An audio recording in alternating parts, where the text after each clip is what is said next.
고생하는 우리 형제들 위해서 사는 말씀을 전하고 위로하고 힘을 주고 그런 뜻입니다.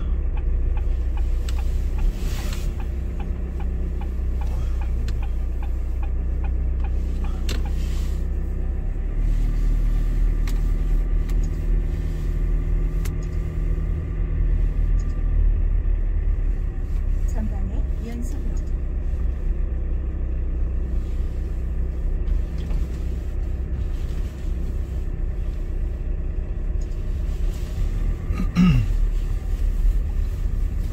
네, 오늘은 또 야고보서 두 번째로 이제 다시 나갈 건데요.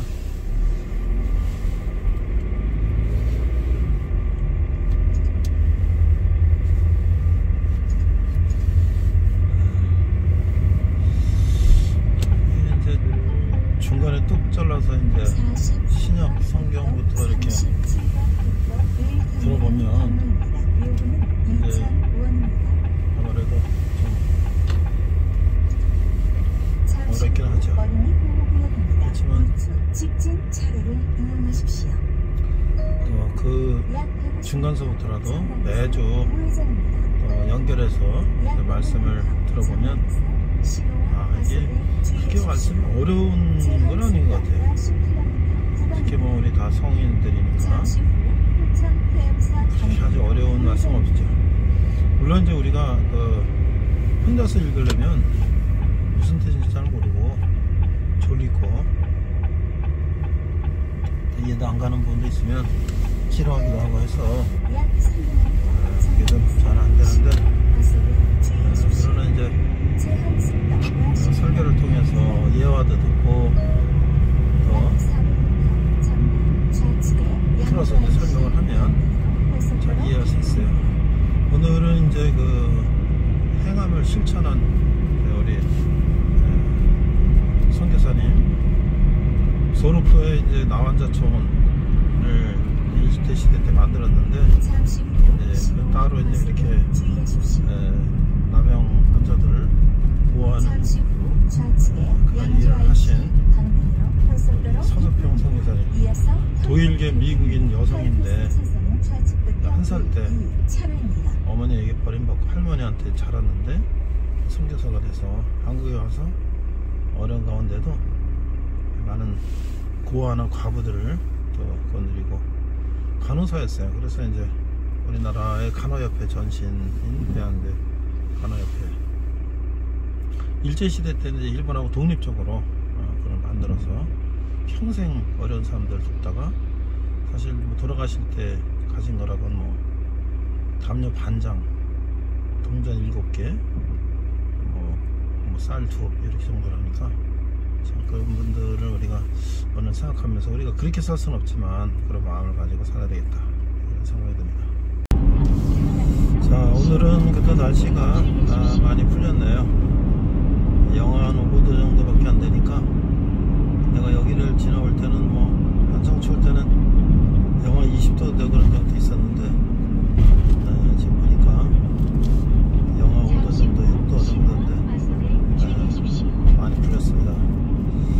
자, 오늘 그래도 여기는 추운 날씨죠. 추운 날씨에 교회가 우리 조그맣고 난방을 해도 뭐 그렇게 따뜻하지도 않은 교회지만 나와서 하나님 말씀을 듣고 위로받고 힘을 얻고 더 들어가는 우리 형제들을 위해서 우리가 야고보 말씀을 통해서 어떻게 우리가 혀를 조심하고 우리가 하나님 지혜를 얻어서 살아야 되는가 이런 것들을 우리가 교회에서 가르치죠. 사회에서는 안 가르칩니다. 지금 어디 사회에서 학교에서 뭐 이런 인성교육이 물론 하지만 구체적으로 이런 말씀을 가지고 하는 것은 없죠. 그래서 교회 다니는 사람들이 늘 이런 말씀을 듣고 이것을 생각하고 또 자신을 돌아보고 하기 때문에 교회에 이제 힘이 있는 거예요. 비전이 있는 거예요. 정말 말씀이 힘이 되고 위로가 되고 인생을 바꾸는 그런 기회가 됐으면 좋겠습니다.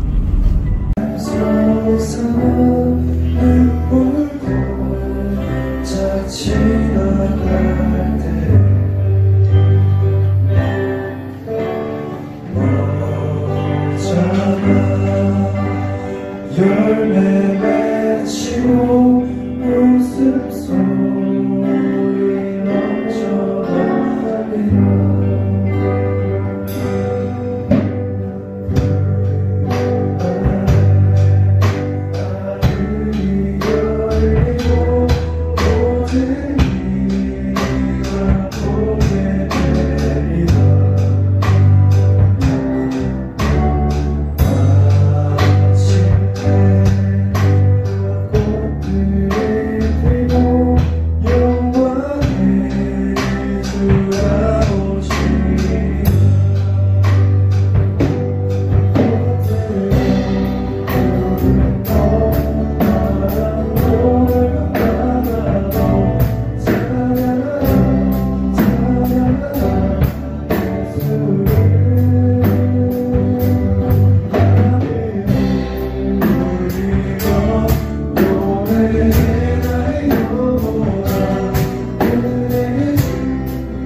어머니.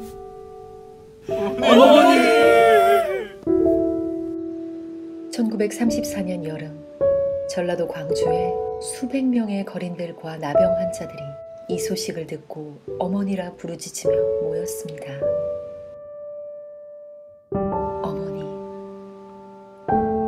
그녀는 광주의 어머니였고 고아의 어머니였으며 과부의 어머니였고 나병 환자들의 어머니였습니다. 조선의 어머니로 살다 간 푸른 눈의 여인 엘리자베스 쉐핑, 한국 이름 서서평. 1912년 봄 32세의 나이에 간호선교사로 조선에 온 서서평 선교사는 전라도 광주에서 조선의 참담한 가난과 질병을 마주하게 됩니다.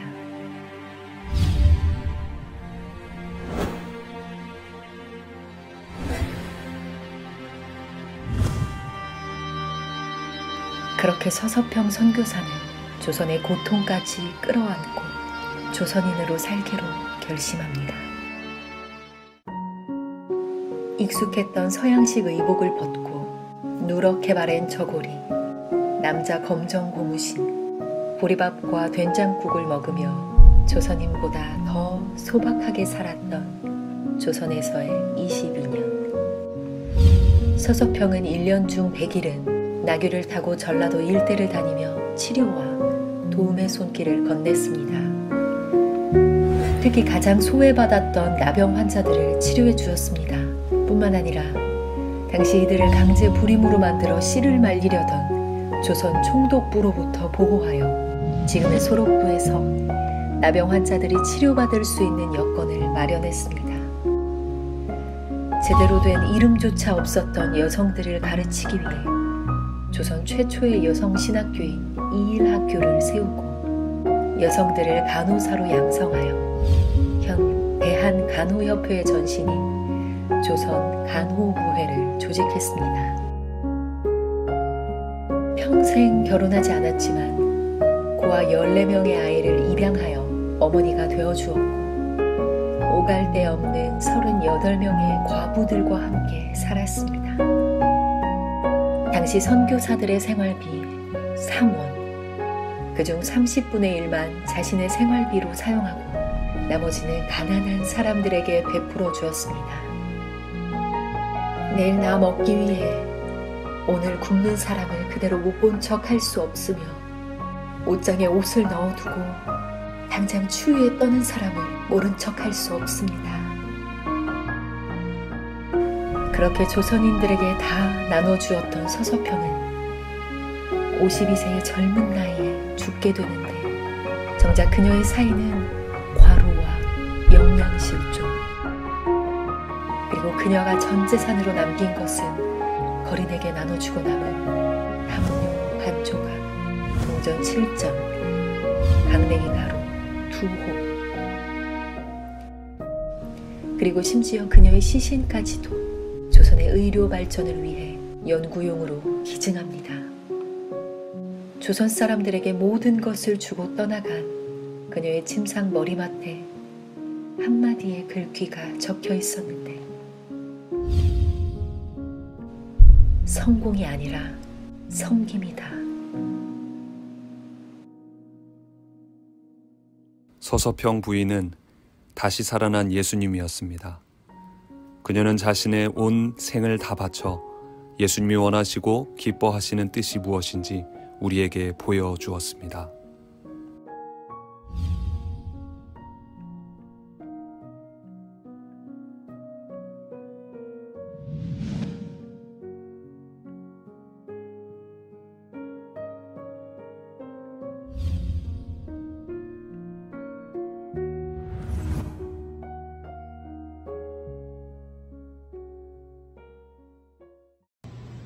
자, 그러면 우리 한번 기도하고 우리 2022년 1월 23일 예배를 시작하겠습니다. 하나님 아버지의 은혜를 감사합니다.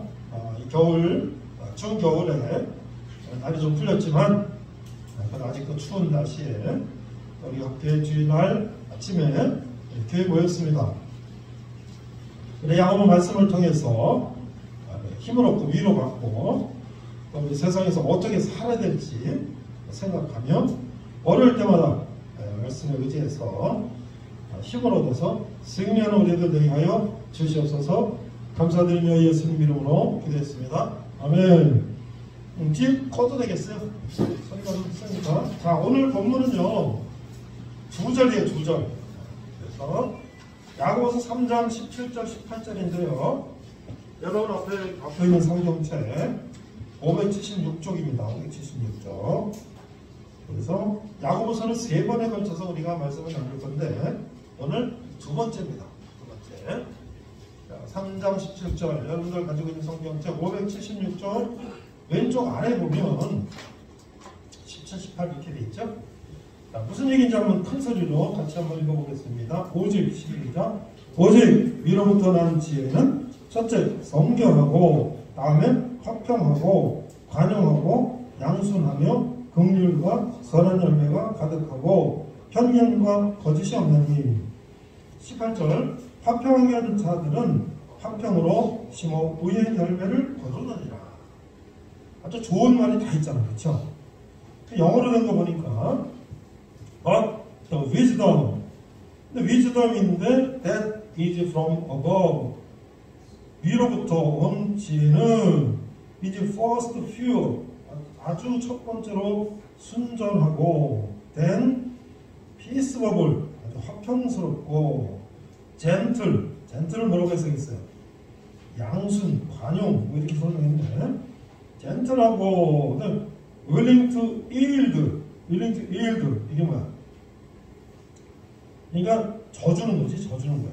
그러니까 관용이라는 거야. 용서하고, full of mercy라는 건 뭐야? 자비로 가득 차 있고, and good fruits, 좋은 열매를 맺고, 그 다음에 without partiality가 뭐예요? partiality, 분파, 나누는 거잖아. 그러지 않는단 말이지. 그래서 여기는 뭐야? 편견이 없다는 거지. without partiality and without hypocrisy. hypocrisy는 거짓이 없다. 그러니까 이 오직 위로부터 난 지혜, 위가 어디예요? 하나님이 주신 지혜는 이런 게 없다. 그리고 이런 게 있다. 라고 야고보는 이제 이스라엘 유대인 크리스천들을 성도들에게 설명하고 있어요. 근데 18절 Now the fruit of righteousness is sown in the peace by those who make peace. 이 말이 좀 어려워 보이는데, 하지만 우리가 해석을 보니까 화평케 하는 자들은 화평으로 심어. 그래서 have sown, is sown, sown이 sow 이렇게 심다. 이게 수동태가 됐어. 심어져서 의의 열매를 얻는다. 그래서 화평을 하는 자들은 화평으로 심어서 의의 열매를 얻는다. 오늘 제목은요, 두 가지를 얘기할 건데, 믿음의 관리와 믿음의 투쟁. 첫 번째는 믿음을 어떻게 관리할 거냐라는 얘기와 믿음을 지키기 위해서는 어떠한 우리가 노력이 필요한가, 이런 얘기예요.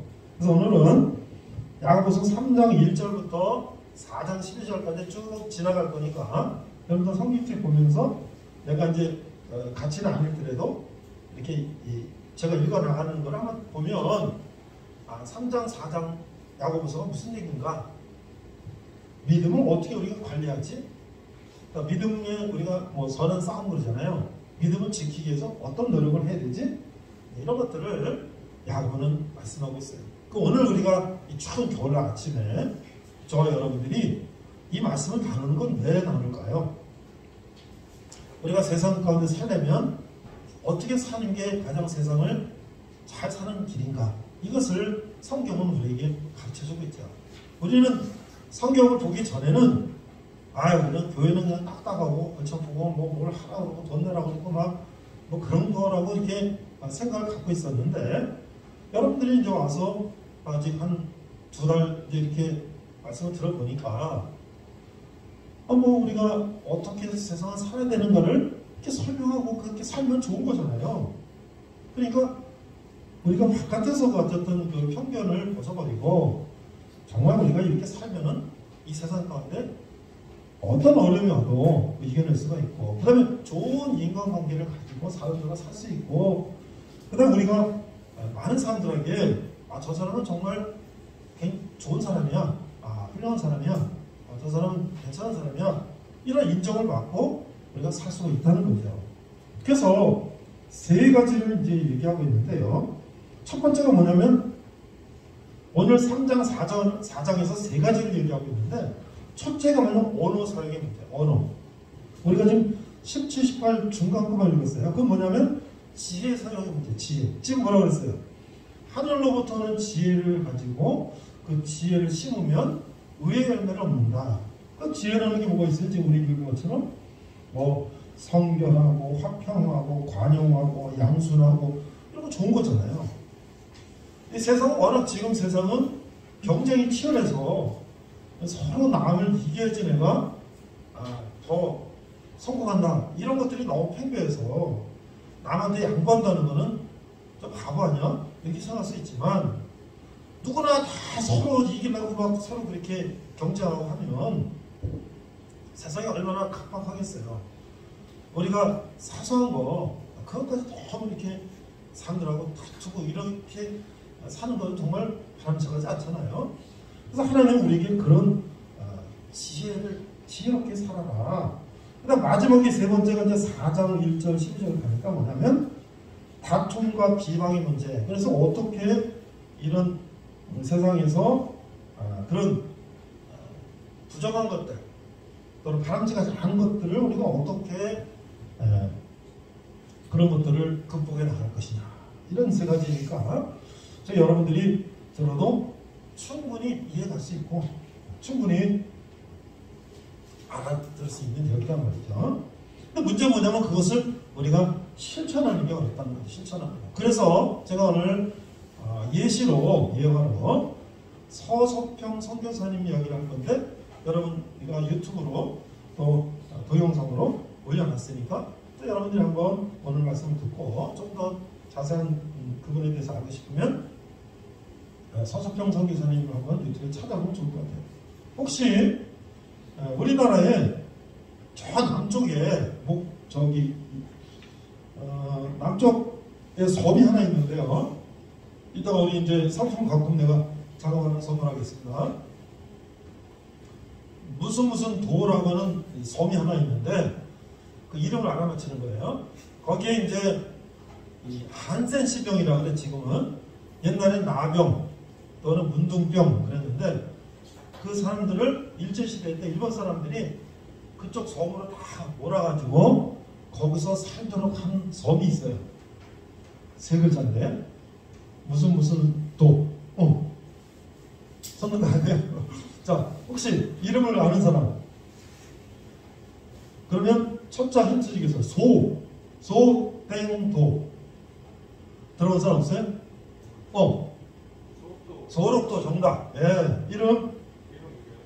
예, 이따가 이제 선물 우리 오면 주겠습니다. 가봤어요? 혹시 가본 사람? 지금 대답을 한 사람이 한 사람이니까 가본 사람도 없겠죠? 나는 한번 가봤어요. 가봤는데 정말 참 지금은요 다 치료가 되고 그래서 많이 줄었어요. 그리고 아마 그런 치료가 잘 되기 때문에 지금은 한센시병 걸린 사람들도 많지가 않아요.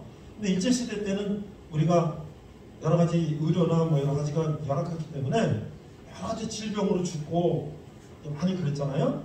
그래서 아마 그 병도 그때는 많았던 것 같아요. 그러면 이제 막 이 손발이 여러분 뭐 이렇게 아는 것처럼 마디가 막 이렇게 뭐라고 표현해야 되나? 하여튼 얼굴, 손발 이런 게 자꾸 우리가 보기에 너무 안타까울 정도로 이게 상하는 거예요. 그래서 그 사람들이 사회 나가서 세상에서 사람들하고 상할 수 없잖아요. 그러니까 일제시대 때 그 사람들을 따로 그냥 아예 그냥 그 남자들을 정관수술 해가지고 아기를 못 낳게 만들었다는 거예요. 그러면 그 숫자를 줄이기 위해서. 그건 너무 비인간적이죠.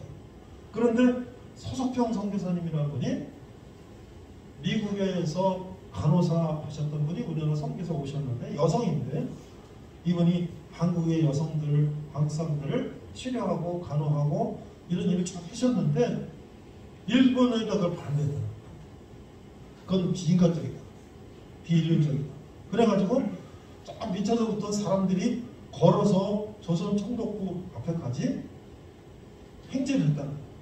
그래서 최종 나중에 조선 총독부 앞에 오니까 503명이나 되는 사람들이 나타난 거예요. 저 밑에서부터. 그래서 그거를 방해했다는 거예요. 그러니까 조선 총독부에서도 그 한센시병 남성에 대한 그런 정말 수선한 거를 포기하고 그렇게 따로 모여서 사는 정도로 이렇게 했다는 거예요. 그래서 이제 거기에 그분들이 모여서 살게 됐는데 그 안에는 교회들이 다 있어요.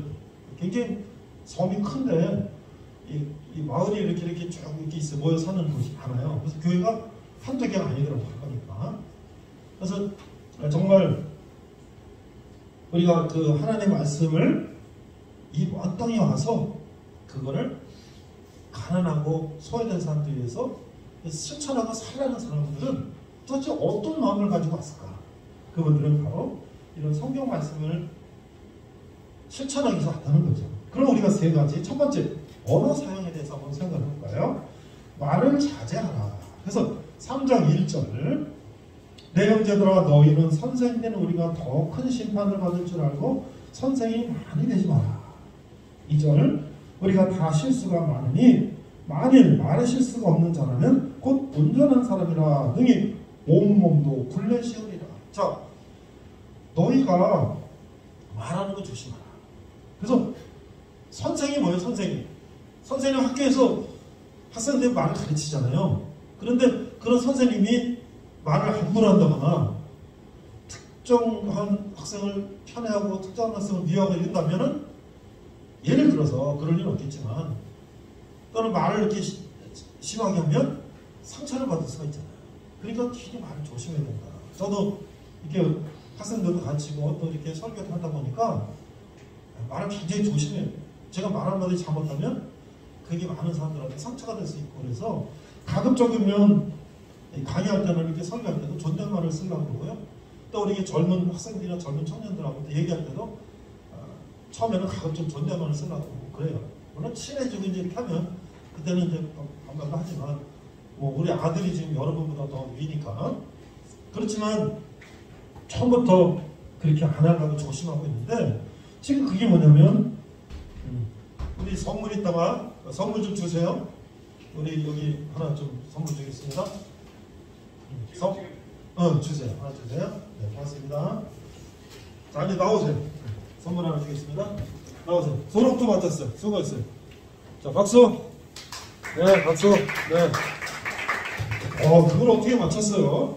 근데 한번 기회가 혹시 되면 저 남쪽으로 여행 갈 일이 있으면 한번 가보면 정말 이렇게 어려운 사람들을 위해서 또 이런 사람들 위해서 수고한 사람들이 있었구나. 근데 군대에서 내가 말씀 들었는데 할 거예요. 자, 3절. 우리가 말들의 입에 재갈 물리는 것과 4절. 또 배를 보라. 그 광풍에 밀려가는 들이 지극히 작은 키로서 사공의 뜻대로 운행하니. 이게 뭐냐면요, 말을 따가닥따가닥 하는 말을 잘 이렇게 그 말을 편히 모르겠어요.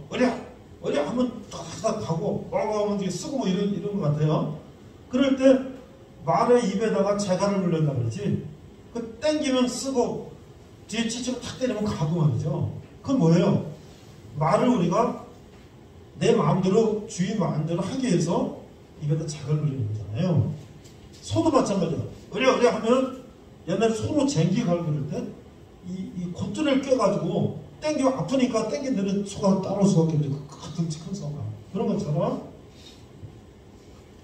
우리가 이 말에 재갈 물린 것처럼 우리가 말을 통제해야 되고, 그러면 큰 배는 바다에서 큰 배가 좌로가 우로가고 할 때 뭐로 가는 거예요?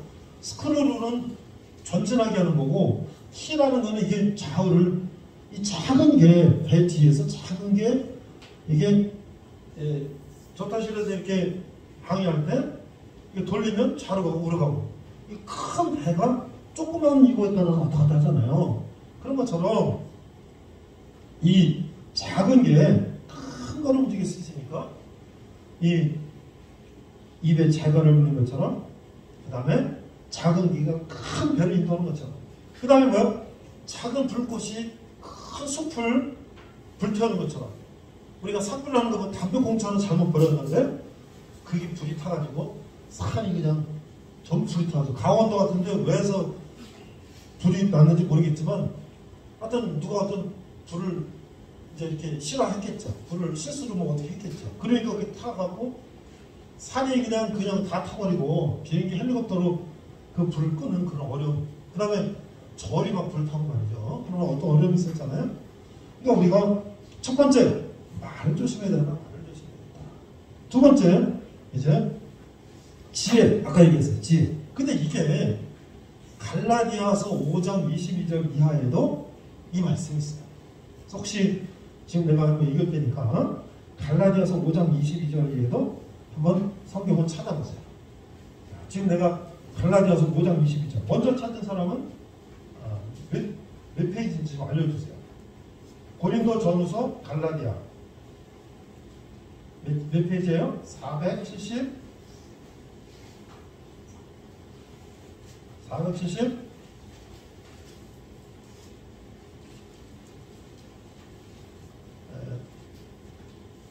480 갈라디아서 5장 22절 480 오른쪽 맨 아래.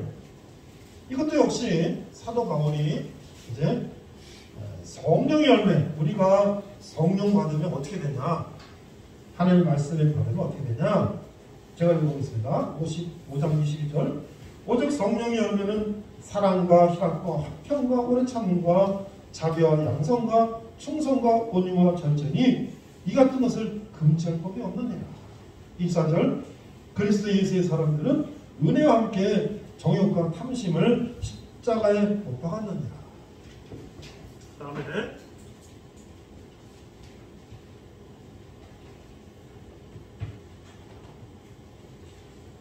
25절 만일 우리가 성령으로 살면 또 성령으로 행할지니 헛된 영광을 구하여 서로 노엽게 하거나 서로 투기하지 말지니라. 그러니까 오늘날의 세상은 너무나 개인주의적인 이기주의적인 세상이 돼서 만약에 여러분들이 조금만 이렇게 정직하고 착하고 올바르게 살려고 노력한다면 훨씬 돋보이는 세상이 될 것이다. 그리고 여러분들이 많은 사람들 중에 피스메이커, 화평케 하는 자, 그런 사람이 될 것이다. 우리가 어떤 조직이나 학교나 뭐 군대나 어떤 사회나 어떤 직장이나 간에 그 안에서 우리가 말을 잘 조심하게 하고 많은 사람들에게 이렇게 화평하게 하고 많은 사람들을 이렇게 갈등을 해소하는 이런 일을 한 사람들은 우리가 피스메이커 하잖아요. 하나님은 첫째 말을 조심해야 되고, 두 번째 우리가 위로부터는 화평케 하는 사람이 되어야 된다. 그래서 18절이 이제 두 번째 얘기의 결론. 아까 얘기했죠? 화평케 하는 자들은 화평으로 심어 우리의 열매를 거둔다. 그래서 우리가 이제 사람들한테 항상 좋은 얘기를 하는 사람, 선한 영향력을 끼치는 사람, 그런 사람이 되라고 하나님께서 우리에게 말씀하고 계십니다. 근데 내가 요즘에 이렇게 뉴스를 보니까 남성과 여성들이, 젊은 남성과 여성들이 굉장히 사귀는데도 굉장히 어려움을 느끼는가 봐요. 왜냐면 사회가 워낙 각박해가지고 남성은 또 남성대로 여성에게 잘 하려고 그러는데 그걸 잘 못하니까 그런 거에 어려움이 있고, 또 여성은 여성대로 남성으로부터 또 여러 가지 사귀면서 어려움을 당하니까 그런 것 때문에 굉장히 서로가 좀 어려워하는 그런 상황들을 제가 이제 이렇게 인터넷이나 이런 걸 보면 있는 것 같아요. 그렇지만 우리가 정말 진심으로 다가간다면 그런 것들을 다 극복할 수 있겠다. 너무 그렇게 생각합니다. 제가 인터넷 찾아봤어요. 기독교가 왜 욕을 먹나? 그러니까 결론은 뭐냐? 기독교가 왜 욕을 먹나요? 근데 결론을 보니까 하나님 말씀, 우리가 오늘 읽었던 것처럼 하나님 말씀이 잘못된 것이 아니라 우리 인간들이 그렇게 살지 못하기 때문에 기독교가 욕을 먹는 것이다. 이렇게 결론을 얘기하고 있어요. 그래서 오늘 기독교가 욕먹는 것은 기독교 신앙 자체가 잘못되었고 성경이 잘못된 책이서가 아니라 이게 실제로 우리 교회 다니는 사람들이 그렇게 성경 말씀대로 삶을 살지 못하기 때문에 그렇다라고 이야기하고 있는 거예요. 맞죠? 제가 이제 학생들하고 이렇게 이야기를 해보고 성경을 가르치고 이제 그러는데요. 이제 여러분들 혹시 그 미션 스쿨 다녀본 사람, 내가 중고등학교에 뭐 기독교나 또 다른 종교계 사립학교 다녀본 사람 손 들어봐요. 있어요? 전부 다 공립학교 다녔나요? 근데 내가 이렇게 보니까 이 사립학교 중에서 요즘에는 이제 그런 것들을 공공적으로 많이 못하게 이제 방침이 많이 바뀌었더라고요. 그래서 우리도 뭐 이제 그 필수 과목을 했던 걸 선택 과목으로 바뀌기도 하고 좀 그러긴 하는데, 어쨌든 공립학교는 이제 그런 종교 과목이 없지만 사립학교 같은 데는 그런 과목이 있어요. 성경 과목도 있고 이제 그러는데, 제가 이렇게 경험해 본 거니까 나는 중고등학교를 사립학교를 중고등학교 나왔지만 거기는 그런 기독교 재단이 아니라서 뭐 예배하거나 성경 배운 적은 없어요, 학교에서. 근데 제가 이제 대학에서 이걸 가르쳐 보니까 공부하는 학생들하고 얘기를 해보니까 이 미션 스쿨을 다녀봤던 학생들이 훨씬 기독교에 대해서 안티한 게 적더라고, 내가 볼 때는. 왜냐면 가서 예배하는 거, 뭐 설교 듣는 거 이렇게 해보니까 특별할 게 없잖아요. 뭐 다 여러분들이 읽다시피 성경 말씀이 딱 좋은 거 하라는 거죠. 나쁜 얘기 없잖아요. 그러니까 이제 그러면서 이해가 됐어요. 그냥 뭐 알겠어. 근데 이 다녀보지 않은 사람들은 성경이나 이 내용을 접하는 것보다는 소문을 접하잖아요. 소문을. 그래서 뭐 목사가 어땠더라, 뭐 집사가 어땠더라, 뭐 교인이 어땠더라, 이런 얘기를 들었다 보면 조금 이제 부정적인 생각을 갖게 되는 것이죠. 그래서 사실 오늘 우리가 인터넷에도 이런 얘기를 찾아보니까 사실은 교회나 성경의 문제가 아니라 우리 사람의 문제다. 그러면 반대로 칭찬받는 기독교는 어떤 사람이냐? 칭찬받는 기독교인들은 뭐냐면 그런 것들을 노력하려고 애써서 한다. 그러면서 여기 이제 이런 질문에 대답한 사람이 그랬어요. 그러면 저기 장애인 단체나 고아원이나 이런 데 가보셨어요? 근데 가보면 그런데 자주 가시는 분이라면 이런 크천들이 그런 데 와서 뭔가 봉사하려고 하는 것들을 많이 볼 것이라. 제가 어저께 토요일 날 저는 한 5시 정도에 이 KBS 9번에서는 동행이라는 프로그램을 전에는 제가 자주 봤어요. 그걸. 근데 어제 토요일 집에서 그걸 한번 봤어요. 근데 그 동행이라는 프로그램이 뭐냐면 이제 할머니랑 사는 어린이라든지 또는 형편이 어려운 가정들을 방송을 해주는 거예요. 그러면 그걸 본 많은 이제 시청자들이 이제 선물도 보내주고 뭐 이렇게 하는 거예요. 근데 어린 소녀가 하나 있었는데 할머니하고 사는데 춥고 어렵고 두 가정을 봤는데 처음에는 이제 그런 어려운 상황을 이렇게 보여줘요. 그러면 이제 한 주일 지나고 2주일 지나면 이 시청자들이 그 가정에다가 KBS로 보내는 거겠지. 이제 옷도 보내주고 책도 보내주고 막 보내줘. 그래서 이제 두 번째 나오는 이야기는 뭐냐면 이제 그 후에 어떻게 됐나. 지난번에 방송이 나왔는데 그 후에 어떻게 됐나 보니까 어떤 가정은요 어린애하고 할머니 할아버지 사는데 어려워. 참 어려워서 반 지하로 이사를 갔어요. 그러니까 여러 가지 환경이 열악하지. 그러니까 그 시청자 중에 펜션 사장님이 있어요. 엄마는 없어. 그래서 그 어린 가족을 할머니 할아버지하고 어린 여자 초등학생 어린이하고 같이 초대해서 펜션에서 1박 2일을 이제 지내게 해주는 거예요. 근데 이 어린애가 엄마가 없잖아. 한 10살, 12살 먹었나? 10살? 근데 그 펜션 사장님이 자기 엄마 또래야. 그러니까 갔는데 처음 만났는데 애가 안겨가지고 안 떨어지더라고. 이렇게 아까 엄마도 편안하게 안아주는데 한참 이렇게 안고 있더라고. 그래서 카메라를 계속 이렇게 주시하고 있는데 그러니까 엄마가 그립지. 그래서 자기 엄마는 아니지만 그런 엄마 품이 그리운 거야. 물론 할머니도 안아주고 할아버지도 안아주지만 얼마나 그 어린 소녀가 엄마가 그립겠어요. 근데 그런 사이에 거기서 맛있는 거 먹고 하루 자는데 그 다음날 그 후원하는 여러 이제 회사들이 있더라고요. 뭐 텔레비도 사주고 막 가구 회사에서 가구도 해주고 막 또 자원봉사하면서 청소도 해주고 그 지하 이사간 집을 깨끗하게 해가지고 막 그런 걸 고쳐주는 거예요. 그래서 1박 2일 동안 거기 펜션에 있다가 집에 가보니까 그게 막 고쳐져 있는 거야. 너무 좋아하는 거예요. 너무 좋아. 그래서 그런 걸 보면서 아 정말 우리가 아직도 세상이 그렇게 가까워지는 않구나. 따뜻하구나. 그리고 또 어떤 그 원인에는 이 시청자들이 옷도 보내주고 책도 보내주고 모두 막 보내줘가지고 거기다 또 초등학생 어린이가 손편지까지 썼어. 이거 내가 보내는 거니까 잘 한번 써보라. 그러니까 뭐 그런 이거 너무 좋아하는 거야. 그 어려운 환경에서 그런 것들을 살 수도 없고 입을 수도 없는 것들을 보내주니까 너무 감사하고. 그래서 오늘 우리가 보니까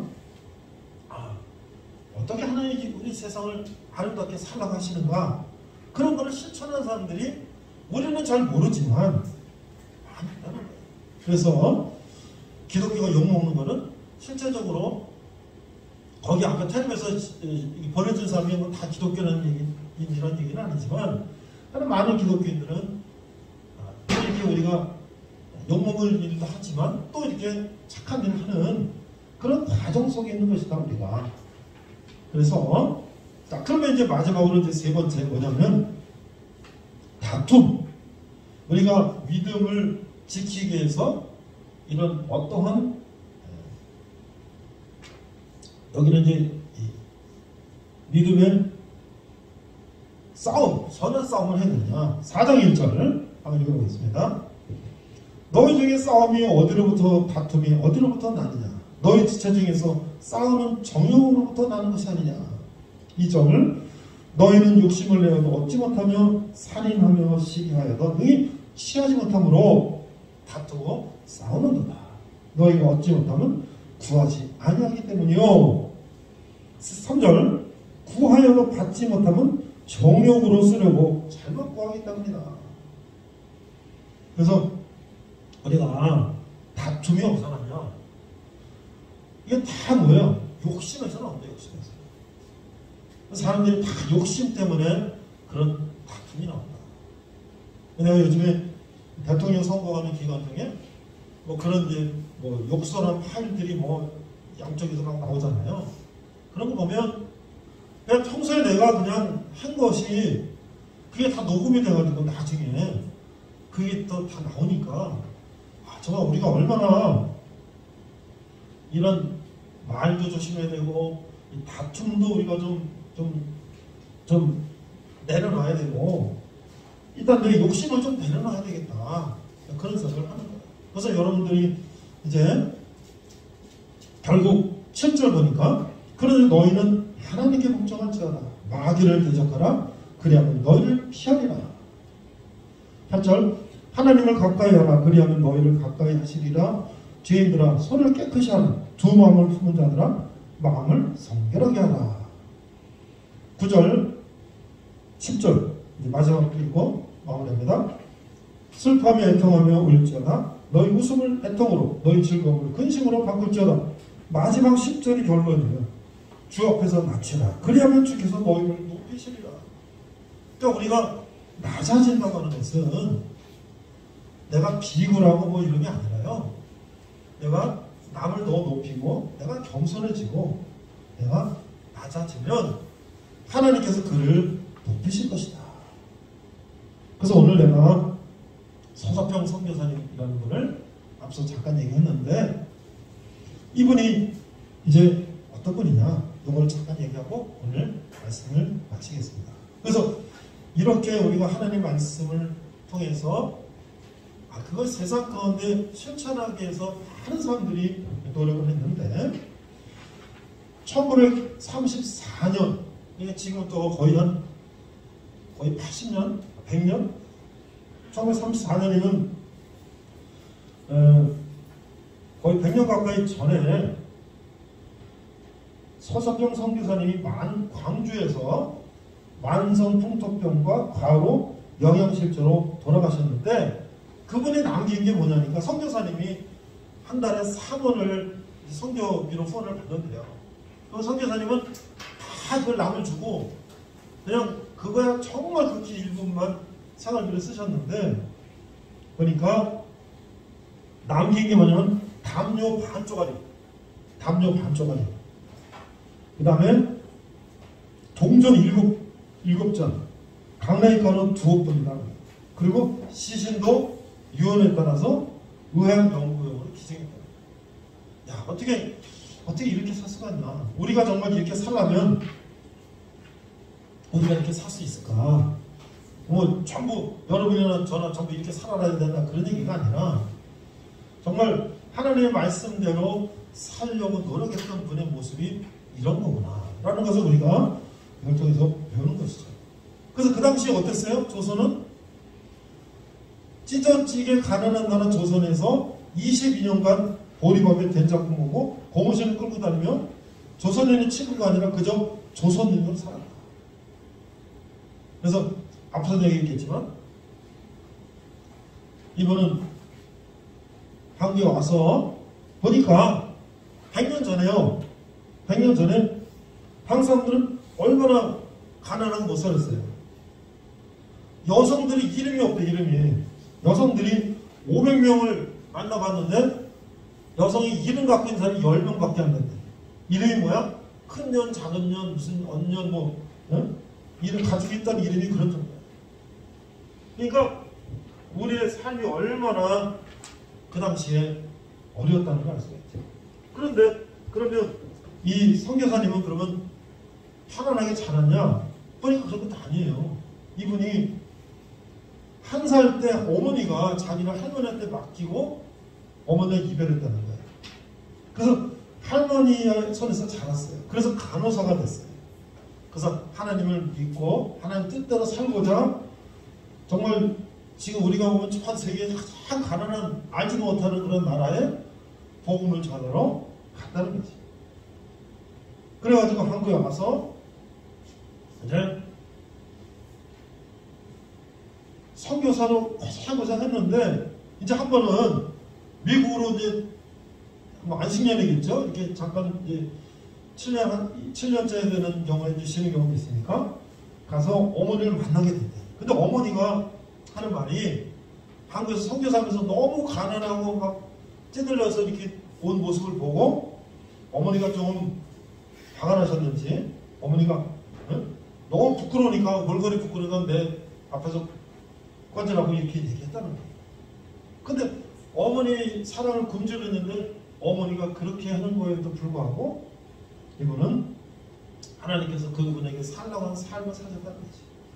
그래서 수영딸이 13명, 나 혼자 아들 또 1명, 그 다음에 그래서 한국에 14명을 입양하고 38명의 가부들을 돌보고 그래서 모든 걸 다 그분을 돌보는 거예요.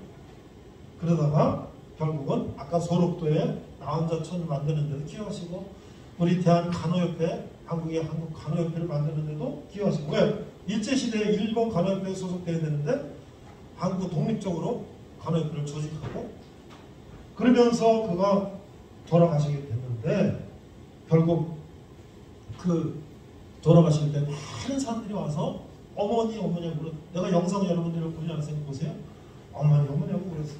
그래서 마지막에 이제 그 목사님들이 와서 이제 예배를 했는데 100년, 100년을 기념하는 예배에 이제 홍종길 목사님, 남서울 은혜교회 원로 목사님이신데 그 목사님이 뭐라 그랬냐면 이 소석병 선교사님의 삶이 이게 기독교입니다. 이게 원본입니다. 지금 기독교는 원본을 잃었습니다. 믿음은 늘 구체적인 삶의 용서입니다. 믿음의 원본을 되찾게 된 것을 감사합니다. 한국교회는 이 자리로 돌아와서 출발점에서 다시 시작해야 됩니다. 이렇게 말씀하셨다는 거예요. 오늘 추운 날 여러분들이 교회 나와서 막 정말 재미난 얘기, 막 TV 프로 막 재미난 거, 그런 거 봐도 지금 시원찮을 판에 추운 교회 나와서 이렇게 지루하고 딱딱한 얘기를 듣는 것은 이게 누가 시켜서 그런 것도 아니고 여러분들이 그냥 교회 나와서 내가 한번 예배하고 하겠다 하고 오셨는데 여러분들하고 저하고 우리가 정말 앞으로 삶을 어떻게 살아야 되겠나 그런 거 생각하면서 우리도 좀 더 남에게 양보하고 남은 점도 생각하고 우리가 정말 이런 소석병 선교사님처럼은 못 살겠지만 서로가 서로를 위로하고 격려하고 서로 돕고 이렇다면 얼마나 우리 삶이 좋겠어요. 여러분들 이제 좀 있으면 추운 겨울 훈련을 한다면서요.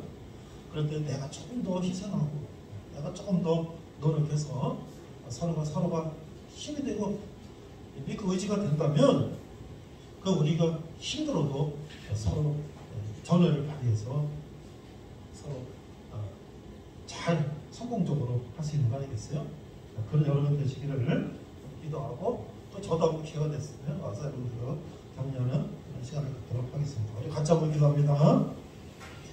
하나님 아버지 은혜를 감사합니다. 오늘 추운 겨울 우리에게 하나님이 말씀을 하시는 것이 우리 마음판에 새기고 또 우리가 세상 살 때 이런 삶을 살며 이 세상을 따뜻하게 하는 그런 사람이 될 수 있도록 인도하여 주시옵소서. 감사드리며 예수님 이름으로 기도했습니다. 아멘. 하나님 영광에 감사하겠습니다. 감사합니다. 자, 오늘도 이제 마치고 집으로 갑니다. 오늘 말씀이 어떤 내용인지 우리가 세상을 어떻게 살아야 되는지 그런 내용인데 정말 잠언이라고 하는 신약의 잠언이라는 말씀이 요즘 또 젊은이들에게는 고리타분하게 들릴 수도 있는데 그들 말씀을 잘 받아들이고 또 우리가 어떻게 살아야 되는지 이런 것들을 잘 생각할 수 있는 그런 시간이 돼서 너무나 감사합니다. 크리스천들이 그런 말씀대로 살아간다면 세상이 아름다워지고 화평한 그런 세상이 될 수 있을